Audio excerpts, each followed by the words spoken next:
Good everyone. Kofi Anwadia Tokuingwa. I have Sally Prebble here today with me from Peace Talks NZ.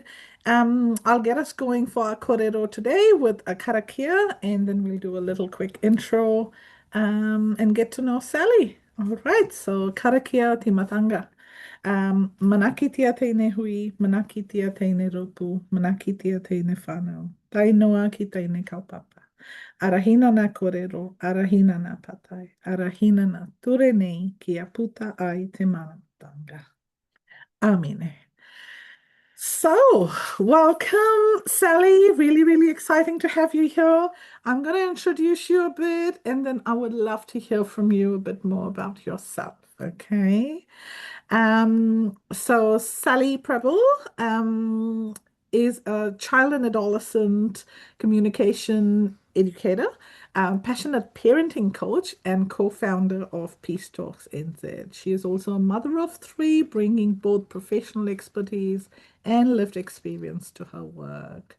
And for over a decade, Sally has supported parents to move beyond the yelling and power struggles, helping them build calmer homes and deeper, more connected relationships with their children.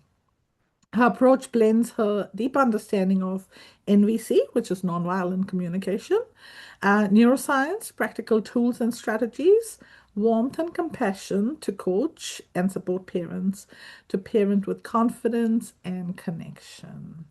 So we are going to talk today about your journey, Sally, and how Peace Talks NZ came about, some of the fabulous work you do, and I would love to hear about how you actually got here to begin with. Mm. Yeah, so tell us a little more about yourself in your own words. We'd love to hear from Oh, you. okay. Thank you for the introduction and thank you for having me here. I'm just so happy to be joining you in this amazing work you do. So who am I? I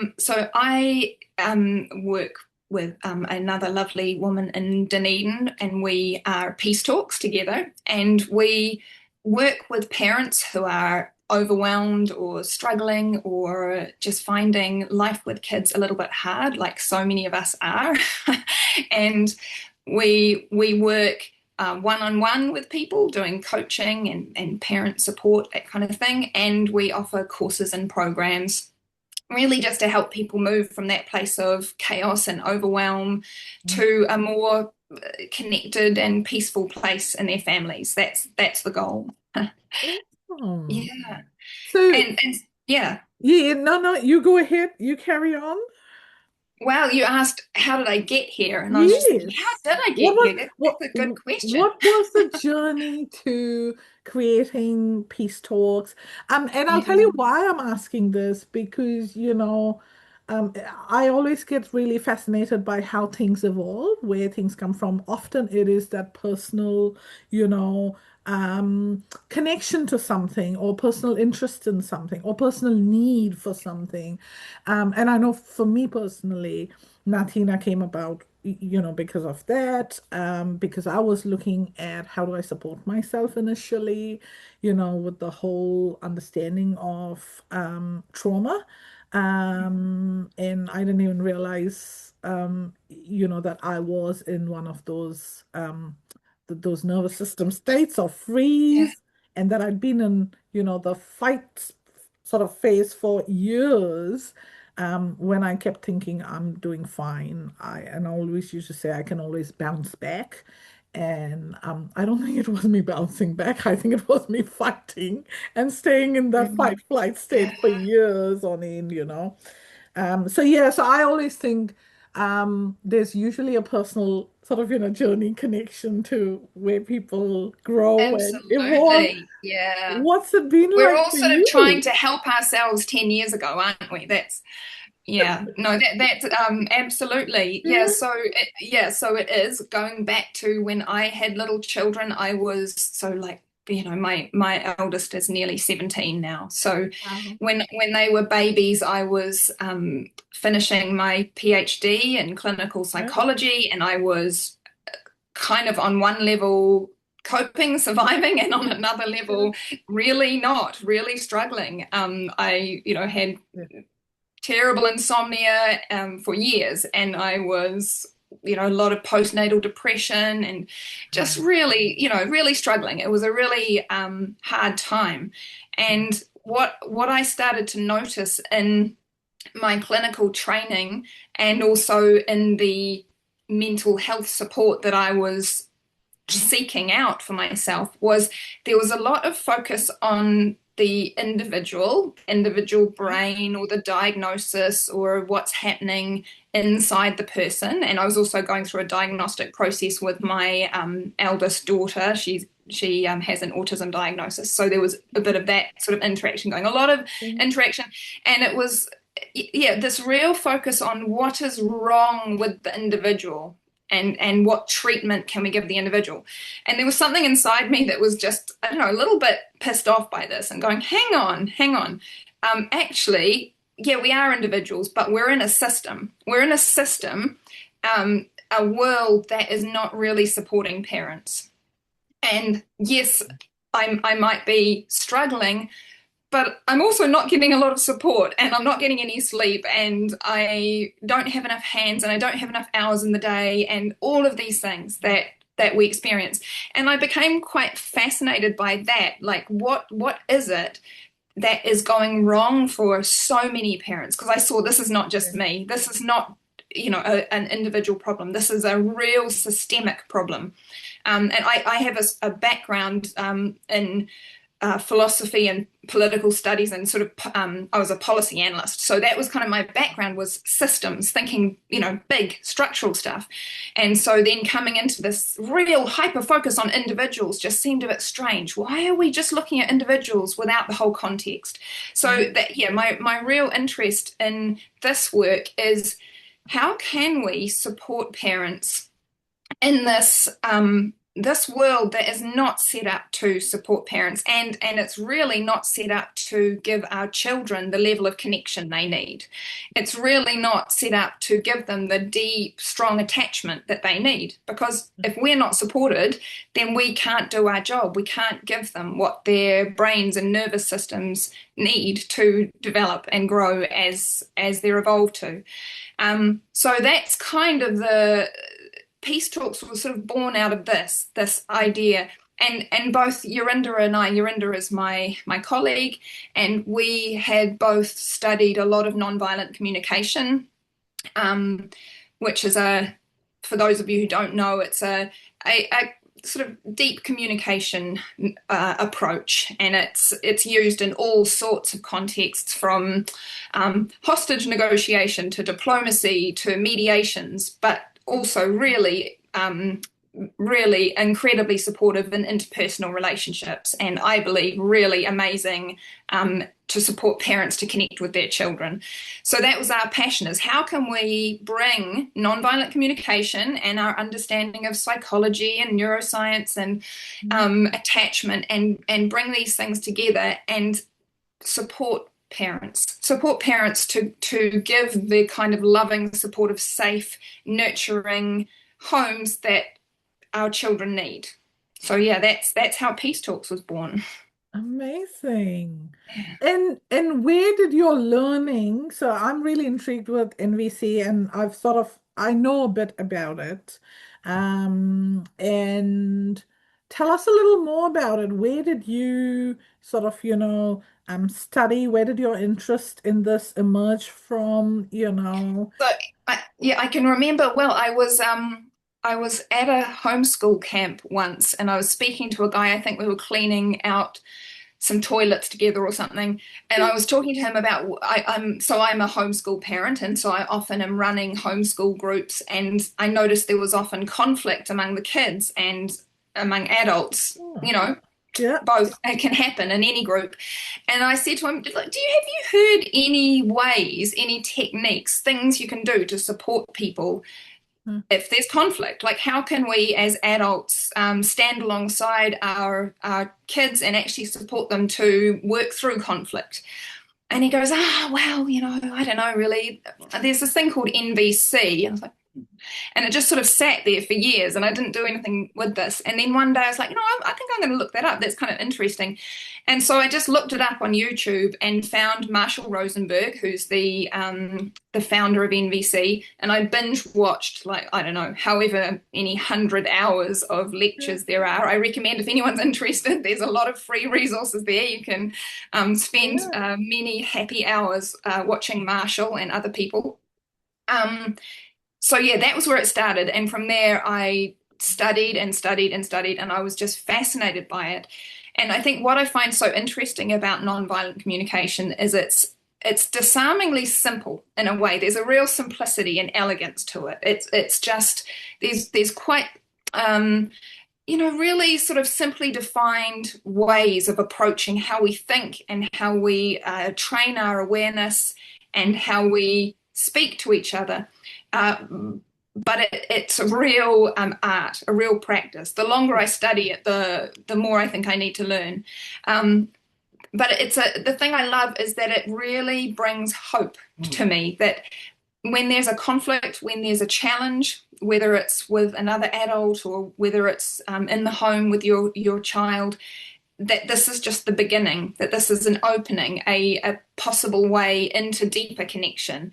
So the conflict doesn't need to be the end. It doesn't need to be the break in the relationship. Actually, it can be the doorway to greater depth and greater understanding. So it's a real in that way, it's a really heart-opening approach. It's a very hopeful way of being. Yeah, and it's just Absolutely. really been such an amazing thing in my life and in my relationship. So I just want to share it with everyone. That's amazing. That's absolutely amazing. And I think I think we need to offer a range of tools, isn't it, to people. Something speaks to someone and something speaks to, someone else. And so it's so important that people have sort of a range of tools that they can Yeah, access that make sense to them and sort of, are going to help them. Um, you mentioned about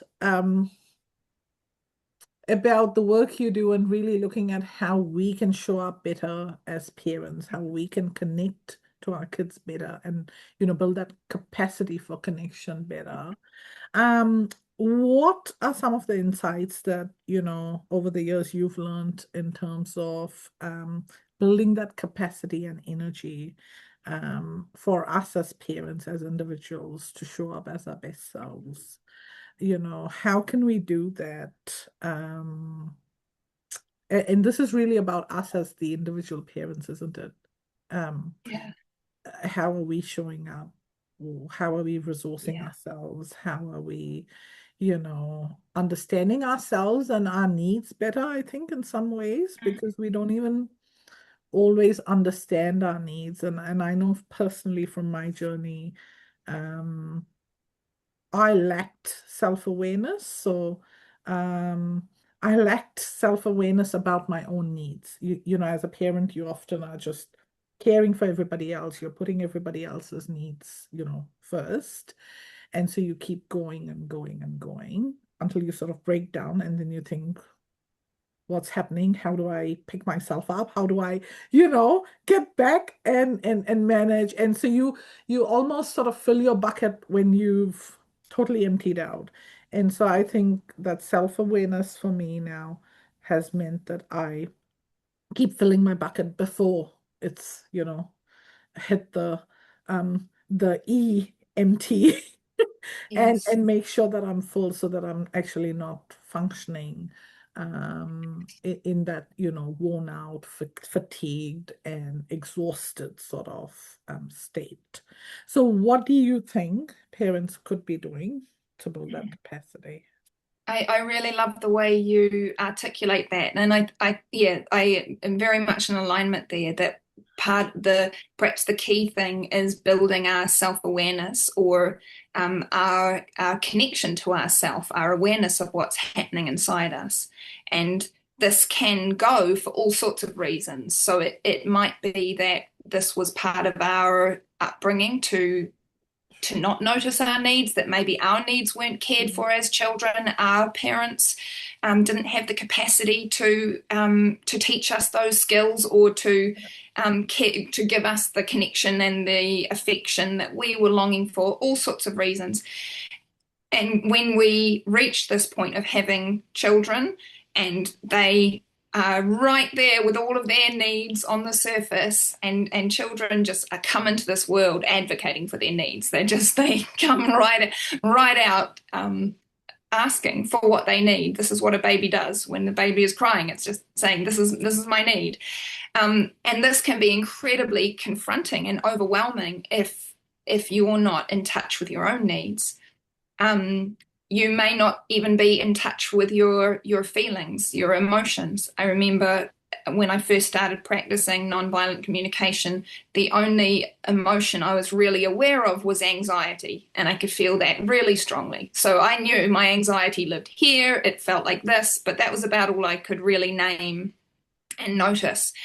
And so starting to really tune into this, to notice and be able to track, what am I feeling moment to moment? What are these sensations? What are my emotions? And being able to name them is a really amazing practice to start noticing. What am I feeling? What am I needing?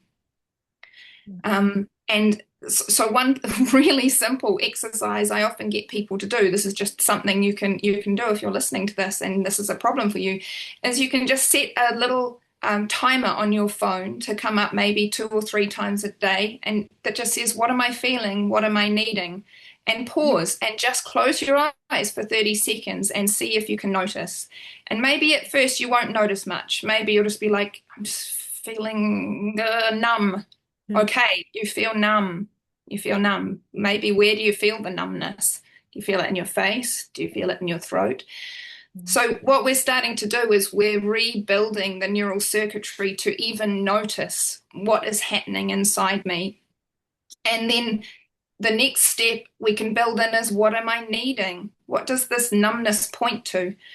Is it that I'm needing rest? Is it that I'm needing space? Is it that I'm needing some fresh air right now? Am I thirsty? Am I hungry? Is there a little step I can take to care for that need in this moment? Maybe I'm a little bit cold and I hadn't even noticed. Maybe I need to go to the toilet and I hadn't even paused to notice. How often does this happen to mums, that they go and go and go and they haven't noticed that they need to go to the toilet and they're thirsty? Yeah. So even just pausing to notice that. So I think that's a really important step. But I also think below that is just general capacity. Do you actually have enough support in your life to do this, to pause for 3 minutes and notice? Is there anyone you can ask for a little bit more support? Is there any support you can bring in? And I think we need to continue to ask ourselves that, because the first time you ask it, you'll probably just think, no, there's nothing else I can do. But if we keep asking this and keep being open to, actually, is there more support? Do I have enough support in my life? Is there anyone I can ask? Set a timer and just brainstorm for 5 minutes. Is there anyone I can ask for a little bit of help? Can I go to my doctor? Can I book a session with someone? Can I ask a friend to come and sit with me for 5 minutes? So really taking seriously, like the way I see it is, we need to take our capacity as parents so seriously, because we're providing everything for our children and they matter, and so do we. We can't do that job unless we're okay. So really taking seriously that care for myself, that I matter. And that's not easy. That's not easy. That's actually really, that can be a hard step alone. Yeah.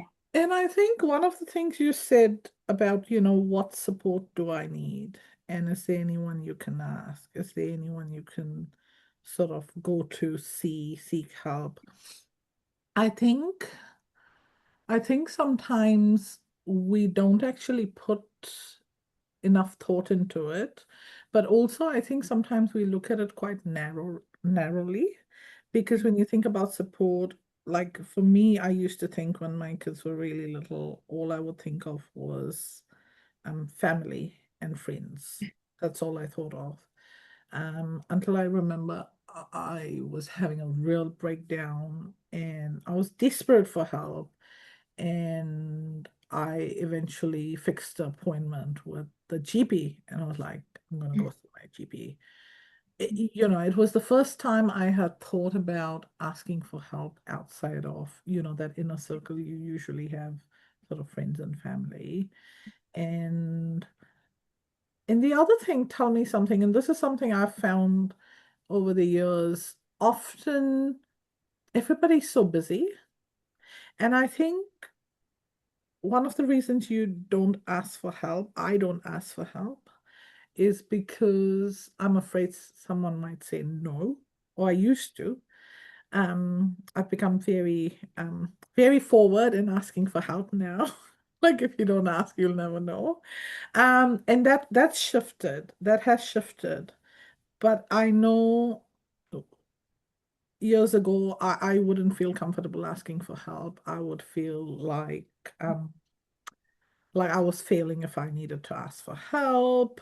And it was hard even when I did ask. So I've always sort of, asked for help when I've had to, but it's never been comfortable. How do you get comfortable asking for help? You So know? hard. It's so hard. I just want to have so much compassion for that. That there's such a strong cultural narrative that we have that we have to do it alone. We have to be independent. We have to function well. We have to be able to do it all. And so this can bring up enormous shame for people if actually it's difficult and we're struggling. Um, and so one thing I really like to share with people is the research that shows that our babies were really evolved to need 15 to 20 loving adults to care for them. That's our kind of evolutionary expectation. Coming out of when they're born, that's what they come into the world rightfully expecting. So Wow. we evolved to live in villages. And so what instead they're born into is a home where there's maybe two if they're lucky, often one tired, stressed out parent who's also working. So the thing is, it comes back to these systems. These systems are not designed to care for us or for our babies. And so somehow we got to figure out a way to do it. And so I think holding that in mind, like, hang on, I'm not failing if this is hard. Um, this is not a sort of natural environment. This is not what we were evolved to come into, this kind of system. Mm. And so actually a little bit of it is going to be effortful. It's going to be effortful to find the support that we need. We need to find some kind of courage to do this, but there is support there. There are places, there are people who want to support. And so, if you're not sure, maybe just ask someone to help you think about it for a bit. Like even that could be, could I have a cup of tea with you and you just help me think about where I might be able to get some help? Even this could True. be a step. Yes. Yeah. And I think I love these prompts because as you're talking, I'm thinking to myself, I wouldn't think like that. I would think like, I need help as in I need a person to be there for me, or I need, somebody from that inner circle to be there. And if they're not there, then I don't have anyone else. And I think, yeah, I've started thinking very differently now. And like even sometimes something as simple as um, if I know I'm not able to catch up with, a friend or talk to somebody when I really need it, sometimes what I've started doing is actually picking a podcast and listening. Mm. And I don't know what it is, but it's about that listening to someone, the voice, or sometimes even looking at somebody talk on a podcast. Um, it helps. It feels like, there's more of a somebody's talking to you and Yeah, is somebody's it something offering you about the some support. companionship? And yeah, Yeah. and like so I think that's also like I've started thinking a bit more wider now, whereas earlier I couldn't. Yeah, Yeah, I love that. And yeah. so that kind of points to a key distinction we make in nonviolent communication between the need and the strategy. So the Oh, need there, the need that you have is maybe for companionship or support, but the strategy you might have for that, the way you want to go in the world and do that is to have one particular close friend do that. And you might be really attached to that strategy.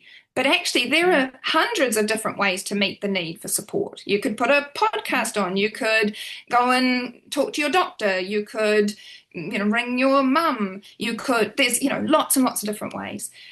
So starting to separate that and identify actually the need is really precious and really important. I really do need support. yeah, Just because I can't think of a good strategy for doing that right now doesn't mean there won't be one if I just put my creativity out a little bit and if I explore it. But yeah, really noticing what is the need? What is the need? yeah. Yeah. Sally, tell me, so I do want to go on to building connections, but before we do that, tell me a little about NVC. If you had to wrap it up in a bundle or key principles or key sort of, practices, how would you define it? Sure. Ooh, okay. So I love the question. So nonviolent communication is, in its essence, I see it as a way of training your consciousness, your awareness, to focus less on our judgments and our ways of thinking about things that often get us in tangles, and instead focusing on feelings and needs. So that's essentially what we're doing is we're retraining our awareness to come out of our sort of prickly automatic ways of judging ourselves and other people. That's so automatic, and it's really embedded in our language. This is one of the key insights of nonviolent communication: is that we have these well-worn, trained ways of speaking and thinking that are quite painful. That we should, must, have to, right, wrong, good, bad, black and white. These kind of real harsh distinctions. And instead of, we notice that, like, yeah, okay, that's the way my mind is going, that's the way my language wants to go, but beneath that there's needs. So if I can it's really focusing our attention back on what is the need beneath anything we do. Everything we do, everything we say, all of the ways we act is really because we have a need we're trying to meet. And so this is a real core insight when we're interacting with our children, really understanding that all of their behavior is really their very best way, their best idea they can think of in that moment to meet a need.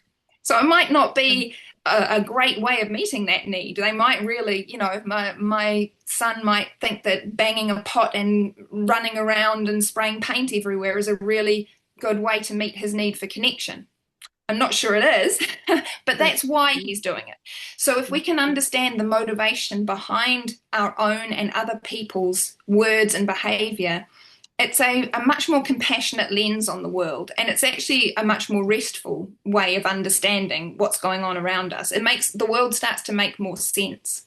Yeah. If I instead just make a judgment, like if I think, well, my son is just being naughty, or he's just trying to wind me up, or he's trying to make my life miserable. He doesn't respect me. This is the way, our habitual way of thinking might just want to go to that judgment. That might be what comes up in me initially is, oh, he's just trying to wind me up.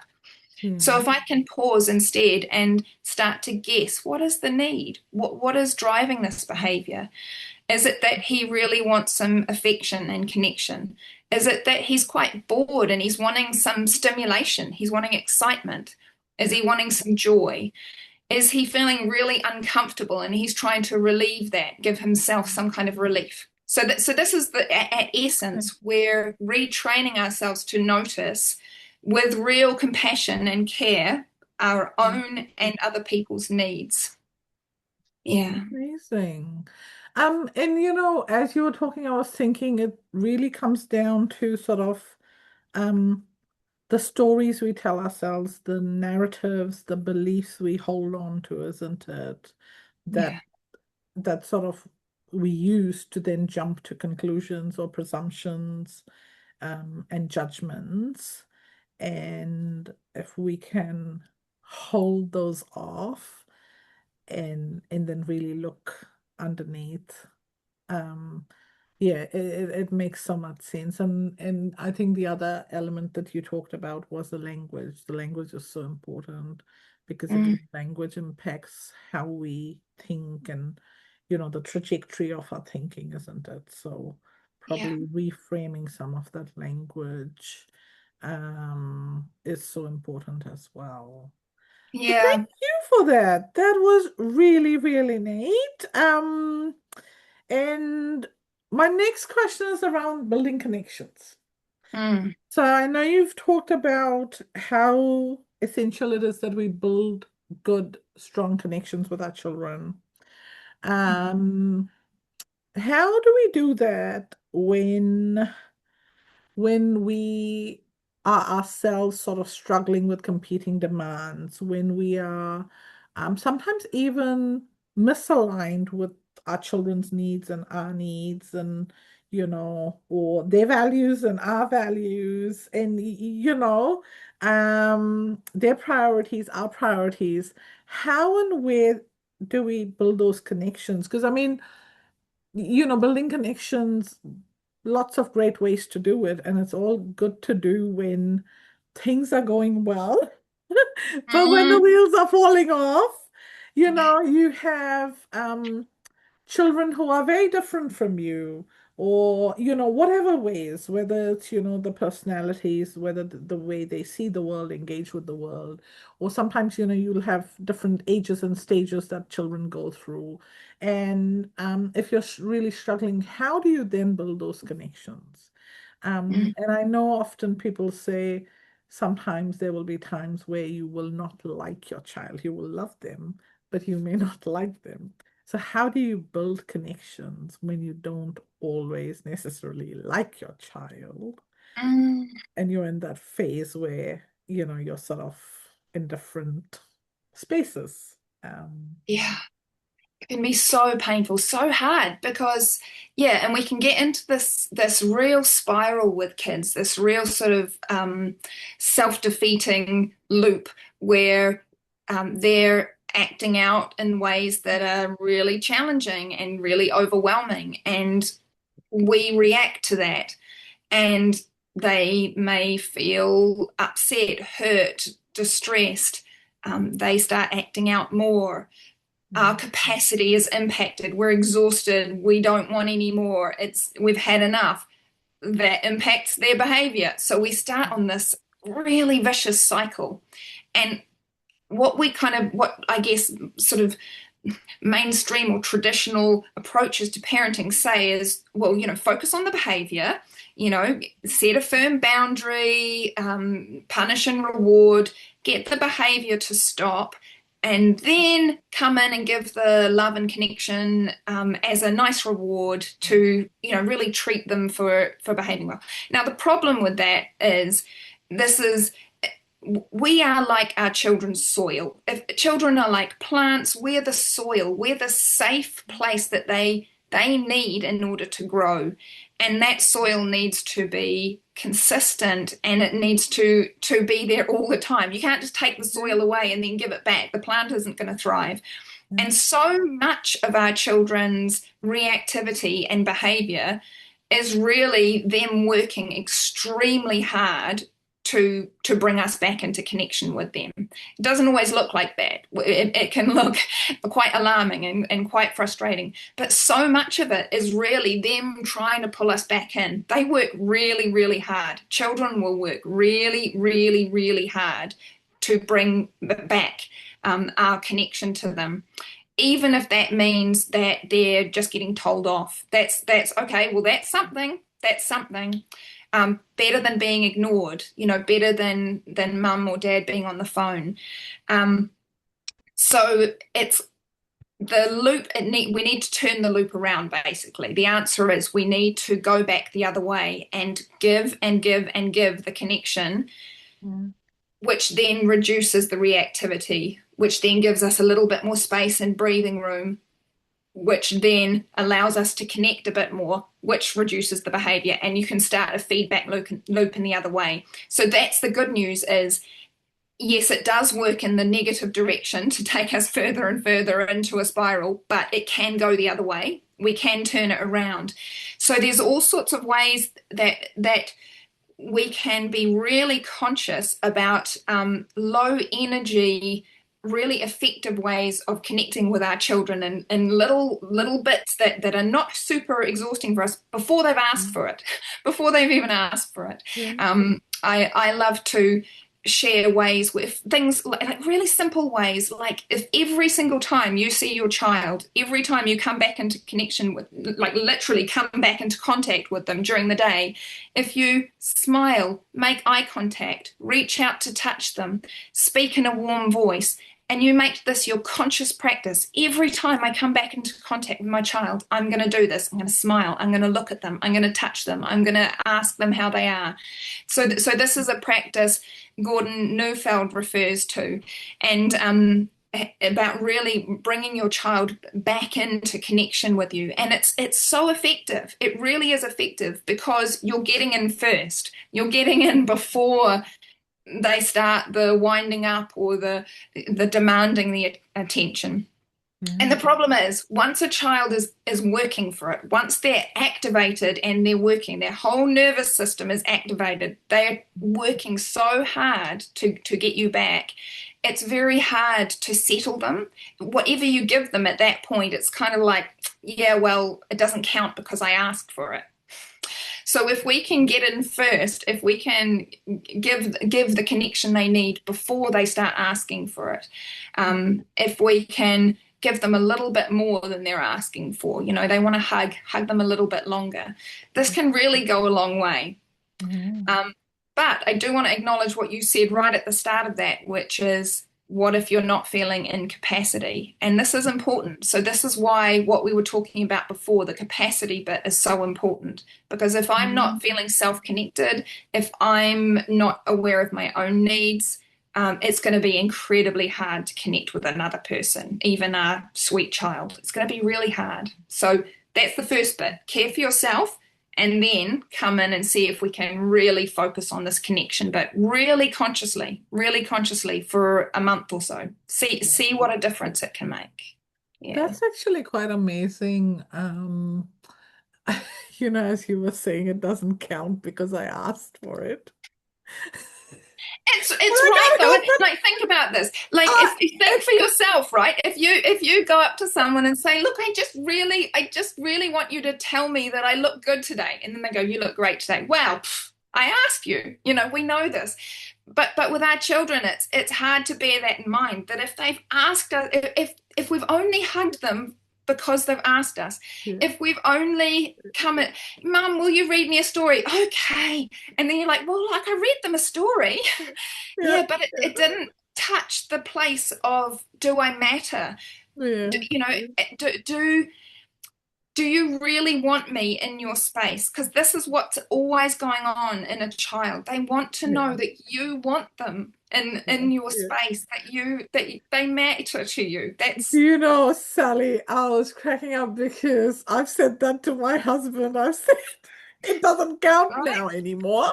Yeah. And he goes, "But you asked for it." I'm like, "Yes, but the fact that I had to ask for it, it loses its value. You have to do it upfront without me asking."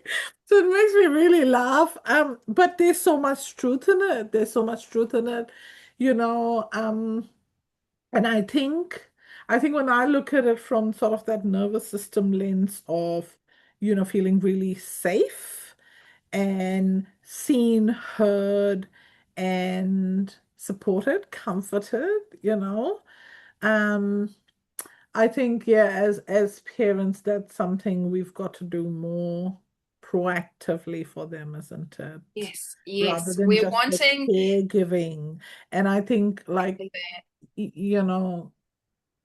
reflecting back, I think about, so many things in the past that I've done with my kids. And I think, oh, I was fabulous. I was a great mother. And then I think, oh my gosh, all I was doing was caring for them in certain ways that I believed were really important, but I didn't always stop to think what mattered to them or what they might need. And so I think that's something, again, over the years now, I've started becoming a bit more self-conscious, wondering if my interaction with my kids is about me fulfilling my role as a mother, caregiving sort of responsibilities, or whether it is actual connecting in a way that matters to my kids. Because, connecting with them might look like a waste of time for me.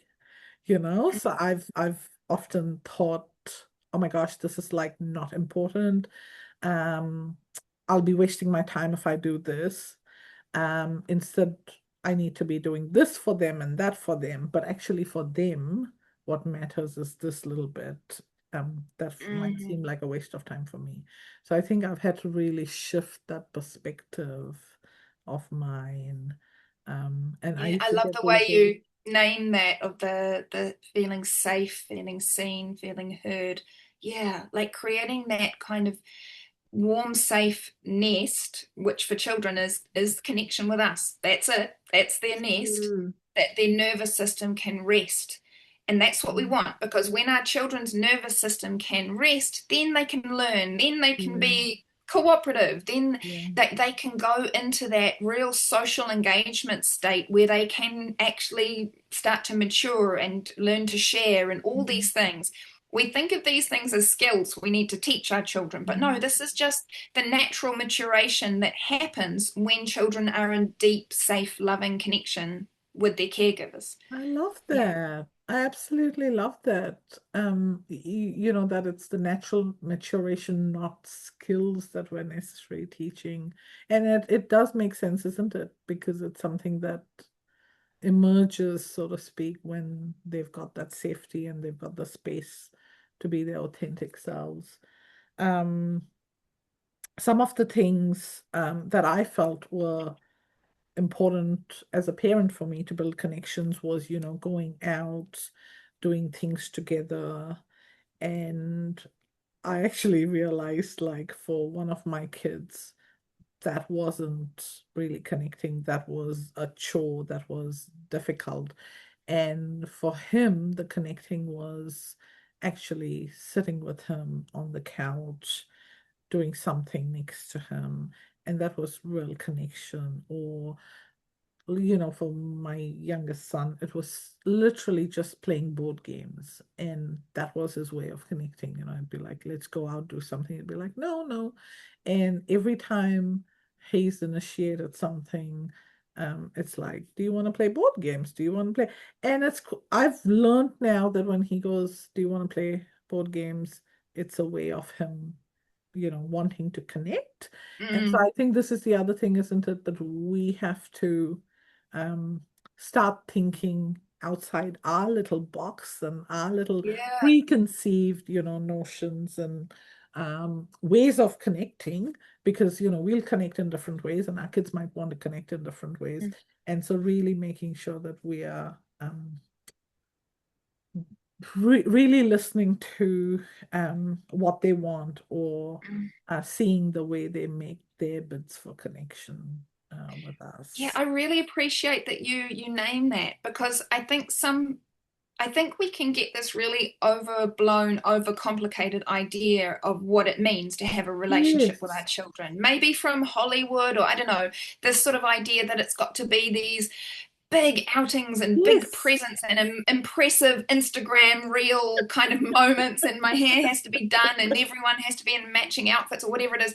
And actually, like, you can be a really lazy connector. I'm just like, I'm all about just the couch and leaving the house as little as possible. And it does not have to be fancy. It doesn't even have to be really long. Like, yeah, we're talking quality over quantity here.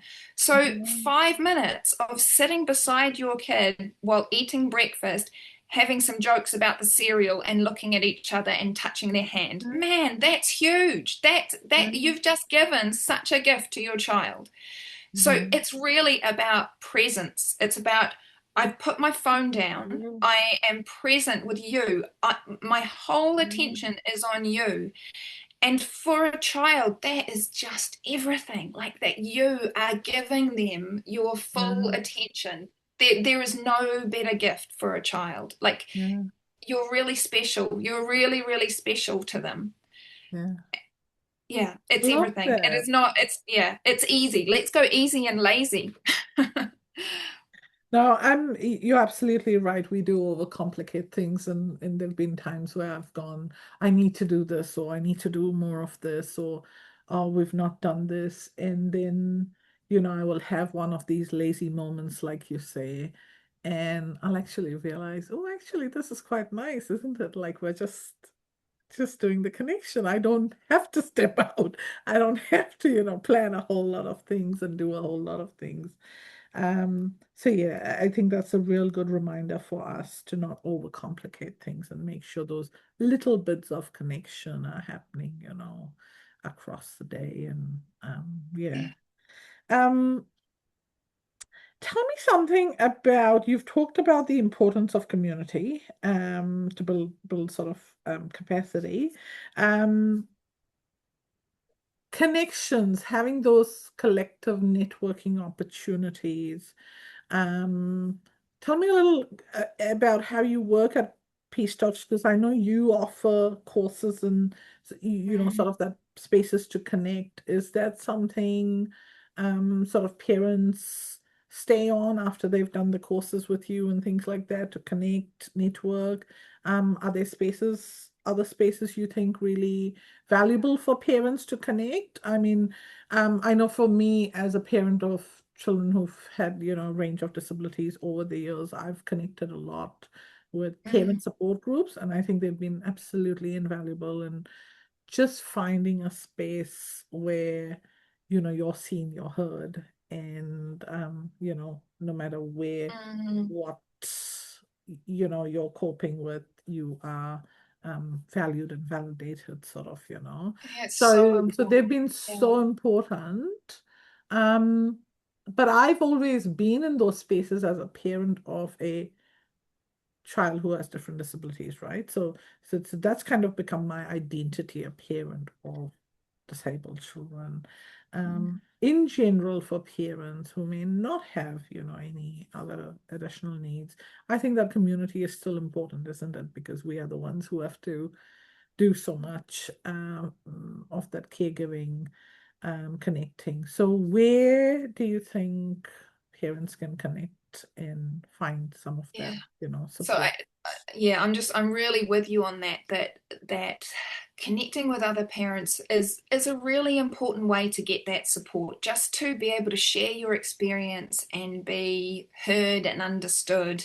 Um, and and one of the things we do in the so we do a lot of work to try to create spaces where people can share and be listened to and heard, without lots of advice and judgment. And we don't need to be told lots. We don't need to be judged any more than we're already judging ourselves enough. We don't need this. So finding ways. So a lot of the training we offer is to really help people to be able to listen to and support each other, and to be able to really hold a safe space to hear each other's grief, hear each other's guilt. Um, there's a lot of grief that comes up in parenting. Like even when we start talking about connection and what it looks like to really have a close attachment with a child. Well, wow, a lot of us didn't get that, actually. That's painful. Maybe we have times in our life that we weren't able to give that to our own children, and that's painful. There's a lot of guilt. So, in order to really connect with ourselves and be able to start providing this in our homes, we need to take that somewhere.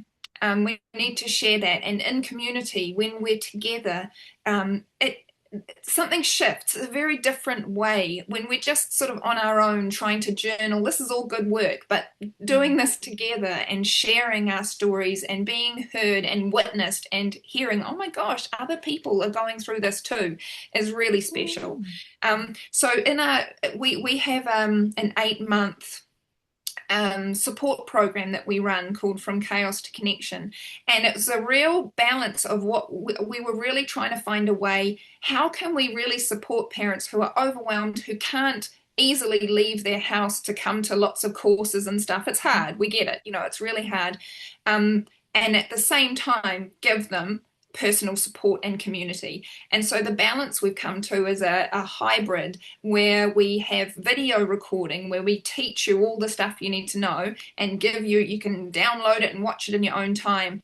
But we also have online spaces, Zoom spaces like this, where we can come together and talk and share and listen, and some one-on-one support from me or from Yorinda, so that I can have a chat to you and go, how's it going? Is it a bit tricky this week? And we can really listen and help. So that's what we offer. We've really tried to create something that is going to meet people where they are, which is actually quite overwhelmed sometimes, actually really struggling to get the laundry and get people in the car in the morning, and how on earth could I organize myself to go to a course? We're trying to meet you there and give you the resources that over 8 months, because this stuff takes time, it's not fast, you can actually really make quite a big, deep transformation in your life. So it's not fast, but it's going to work steadily and support you to get there.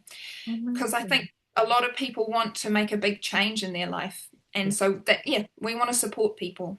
That's Yeah. amazing, Sally. Um, and tell me a little about self-care, because I know self-care is also something that is highly commercialized. And I Mm, know for a fact that when I first started my own sort of um, acknowledged that I needed to take better care of myself. I needed to, have um, some resource building for myself. It was very superficial. It was little things yeah. like, Buy I'm this gonna paint shampoo my and nails, yeah. and I'm gonna go get a coffee. And as time went by, and I think as my self-awareness grew, as my understanding deepens, so to speak, around the whole, the neuroscience, and relational approaches and things like that. I started, looking at self-care quite differently. It was more about, then I'm not going to stay up till 2 in the night and do work. I am going to make sure, I get to bed a little earlier. It might still be late, but, I'm going to shift that dial a bit. Little things like I'm going to stop multitasking, and I'm going to focus on one thing at a time. And the shift was really gradual for me, but it's something I've realized now. Um, how commercialized the self-care sort of concept is, and so how often we um, end up in that superficial space of caring for ourselves, but it's not always sustainable and long term. So Mm, what are some of those things we need to be mindful about around um, self-care, and how do we make it possible with all the, I guess, barriers we have of like time barriers, even affordability, can you afford to go out and go for a massage, or things like that. And so um how do parents go about with that self-care in ways that are manageable, yeah. with all the barriers they have? Yeah, I love this question because I really yeah, I'm with you. This commercialization of self-care is not helpful. It's not helping us. And actually I think a lot of what is put out there as self-care is self-numbing. We actually are numbing ourselves with the give yourself a chocolate bar and you know spend 3 hours scrolling on Facebook. So for me, what self-care really is about is coming back to this idea of self-connection. Like, can I actually stay present with myself?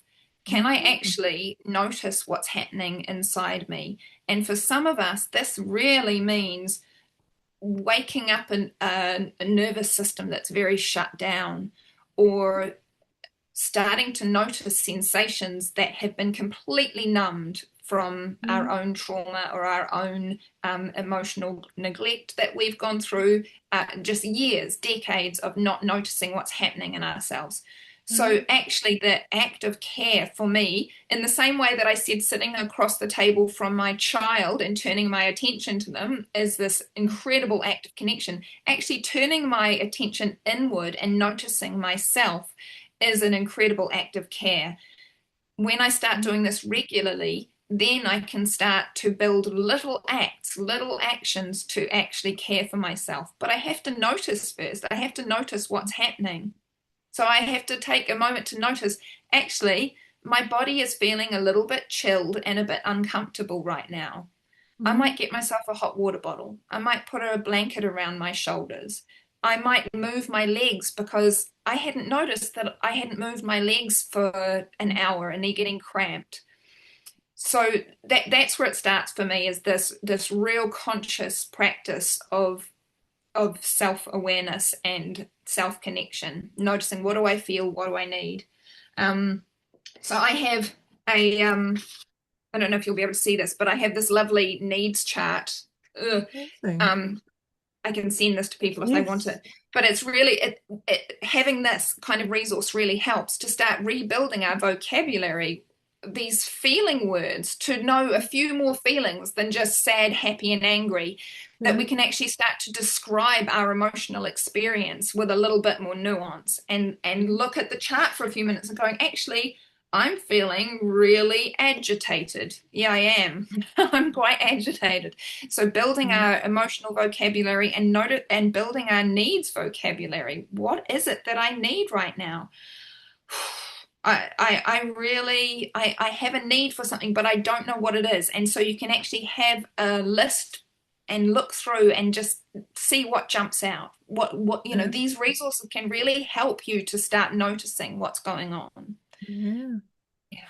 I love the bit that you said about the needs vocabulary and really meeting those needs in the moment, because understanding your emotional needs, your body sensations and stuff is great. I think, I don't know why, but for some reason I thought, well, knowing it, acknowledging it is what I do. Whether I meet it or not often gets pushed aside depending on, what I'm doing, or there's no time and things like that. So I think I love what you've said. The whole concept of self-care is actually taking the time to connect with ourselves, and then actually meeting those needs is really important, isn't it? Not just Yeah. acknowledging them, but actually taking some small step to meet it. Yeah. I Because think, when we yeah, do that's this, the we're thing. sending ourselves a signal that we matter, Yeah, and yeah. that our needs matter. That's pretty important. And what I've noticed in myself as I've done it, I went from being a person who didn't actually know I had needs. This was quite surprising to me. And I've noticed that as I have built this ability, and I do believe that you're building cognitive pathways to be able to do this, neural pathways that were not there, by bringing this information up from your body and from your lower brain areas into your cortex, you're actually becoming conscious of things that were always there, but you weren't conscious of them. And Mm. you actually start to get a little bit stroppier in your life. Like, I start to say no to things that I never would have said no to, because I didn't even know that it was beyond my capacity. I had no idea that I was saying yes, yes, yes to everything, and that it was putting me into a state of stress and agitation and overwhelm. I was not aware of that. I didn't have access Mm. to that information. But Mm. when you start consciously tuning in over and over again, this is like reps, like doing reps. You're Mm. tuning in over and over again. And all of a sudden, this information becomes more available to you. It's just there. Like, actually, I'm a bit stretched today. I think I'm going to say no to that. It becomes easier Mm. to really care for your capacity in that way. It's Yeah. it's very interesting, isn't it? What you mentioned, exactly the same thing sort of I realized. And so one part is, of course, knowing and learning and getting the knowledge and the cognitive understanding of, what needs to be done. It's another thing to actually practice it and do it, isn't it? And when I Yes. started doing it, the thing of, like pausing, taking a little, break for myself, having a drink of water because I needed it instead of waiting for, another 2 hours, those little things, becoming more conscious of how do I take care of myself. Um, I think I must say I started getting very frustrated because I was slower. I wasn't um as productive as I had been. The output, so to speak, wasn't there. And I think it takes a while to adjust to it, isn't it? And I also know that for me personally, I knew this is what I had to do, but when I actually had to do it, it was you still felt that agitation because you were so used to just keeping on going instead of pausing and taking that, little break or taking care of yourself. And so I think Yeah. it is an uncomfortable shift, so to speak, when you start taking care of yourself, but it is something that you do need to, take the time Huge, to huge shift. adjust And to because and and this ties back to all these stories that we have as children, that our only value is in our output. Our only your yeah, worth comes from your achievements, say. to, And then if you're taking time to care for yourself, and that means you achieved, what, 5 minutes less in your workday, to, whatever it is, that does this mean my value is less? So this is about redefining. Yeah, actually, you have inherent worth, you have inherent value, you you can care for yourself, and I think it really this kind of practice builds that sense of worth as well. But yeah, it's not absolutely, easy, and it takes time, absolutely. and it takes support and care as well. Yes, yes. And I think sometimes it's easier to do it, to get going with it when you do it in community, isn't it? It's almost Yes. like you have others doing it, motivating you, encouraging you, holding you accountable, rather than just trying to do this on your own. So I think, yeah, definitely I've found it really valuable to actually do it as part of a community. Even simple things like, I wouldn't ever go to the gym, and I joined the gym 2 years ago, and it's been so fabulous because I've got a community that keeps me, going, that sort of encourages. And so I think it's, yeah, it is so important. Um I'm gonna bring us to the end of this, but I do wanna close us with one of the quotes from Marshall Rosenberg, and it says, "Our survival as a species depends on our ability to recognize that our well-being and the well-being of others are in fact one and the same." It's really, really cool quote, and I think for me, it speaks to that attunement within ourselves. So then we can connect with, and attune with others, meet others' needs as well. So yeah, thank you so much for today, Sally. Really fantastic to hear about the work you guys are doing. And I do want to say Sally's got a YouTube channel, isn't it, Sally? Yes. Where you put lots of fabulous videos and resources that people can access. Um, and in the next sort of few weeks, we will share little snippets about some of the work you do. So yeah, people can check out the work that you guys have been doing. And thank you so much for coming along today. Before Thank I you close, is so there much for anything having that me. you wanted to say? Oh, God, no, Um, thank you so much for having me. And I saw a question come in about the needs chart, and yes, I'm very happy to. I'll give you a link that you can share. So yeah, very happy Fabulous. to share that. Thank you. Thank you so much, Sally. And I'll close us with the karakia. You. Karakia whakamutunga, kia whakairia te tapu, kia wātia ai te ara, kia turuki whakataha ai, kia turuki whakataha ai. Haumie hui e taikie. Pomari, everyone. See you at the next Kōrero.